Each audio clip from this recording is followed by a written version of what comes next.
Hey everybody, Alocide here. Grab yourself a beer and let's talk this week in video games.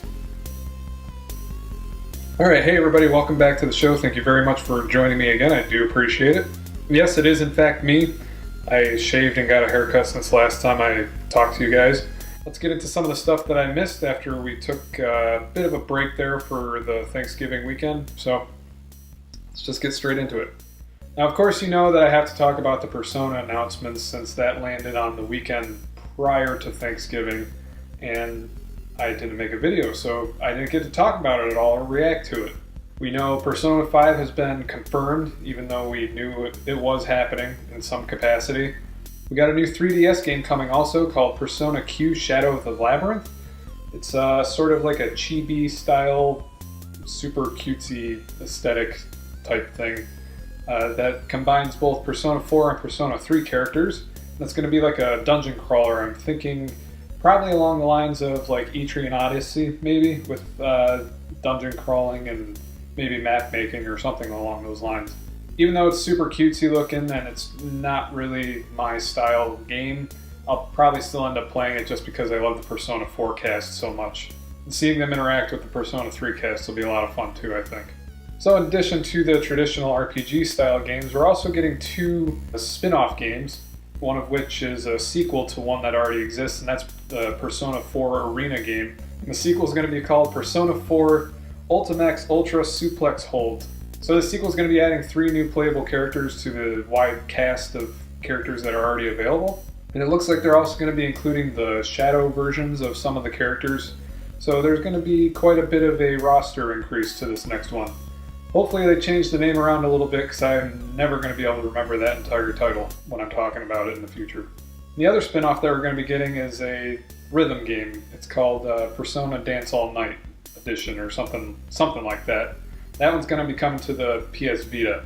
So if you're into rhythm games, that looks like it should be a lot of fun since the music in the Persona games is pretty good anyway. As for my reaction, if you really are at all interested in anything else that I might have to say about that stuff, you can go find me on Twitter. I had a lot of crap to say about it. I'm still talking about it.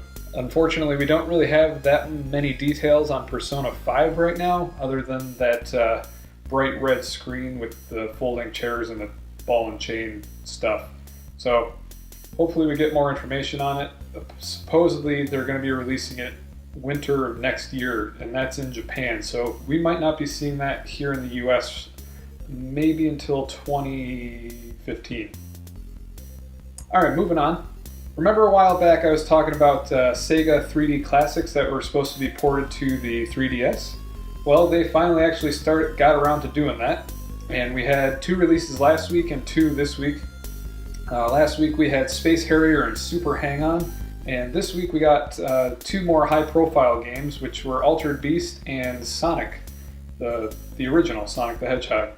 I haven't given any of them a shot yet. I might pick up Sonic the Hedgehog just because I love that game so much, and I'd be interested to see how it works in the stereoscopic 3D, since some of the aesthetics in the original game actually look like they might lend themselves well to the 3D, and they already had some amount of depth to them just with the little shading techniques that they used in the 2D version. If you're at all interested in that, they're available on the Nintendo eShop for about $5, somewhere in there, so go check them out. And last but not least, we got another Final Fantasy XIV update. I know I talked way too much about that game, even though I haven't ever played it myself, but eventually I'll get to it, I swear. We got a new patch code for it, 2.1, which they are terming A Realm Awoken. And it's going to be including a whole swath of new content, a bunch of new dungeons and dungeon hard modes, and the long-awaited PvP arenas, which look like they're going to be starting with 4v4 in arena mode. I think it's called the Wolves Den or something like that. And also player housing, so you can set yourself up a little pad and customize it to your liking. Patch 2.1 is due to launch on December 17th, which is only about 2 weeks away now. They have a lovely 10-minute long trailer detailing all of the new content coming. So if you're interested in that at all, I will link you to that down below. So I think that about covers what I had to talk about today. It was sort of a catch-up day just to get back up on some news that we had missed out on over the past couple of weeks. and, you know, just get back into the swing of things before we take another break for Christmas. As always, if I did happen to miss any major part of any of these stories, please be sure to inform me down below in the comments, and I will maybe correct myself. But I do enjoy hearing from you guys, so please be sure to leave a comment down below, and if you enjoyed the video, please be sure to like, or hit the thumb button. If this is the first time that you're joining me for a beer and some gaming news, please be sure you subscribe too. I usually update on weekends with the news, and I've been keeping a Monday and Wednesday schedule for my Let's Play videos, which are going okay, I think. So that covers it. Until next week, I'm Alocide. Thanks for joining me again. Cheers, everybody.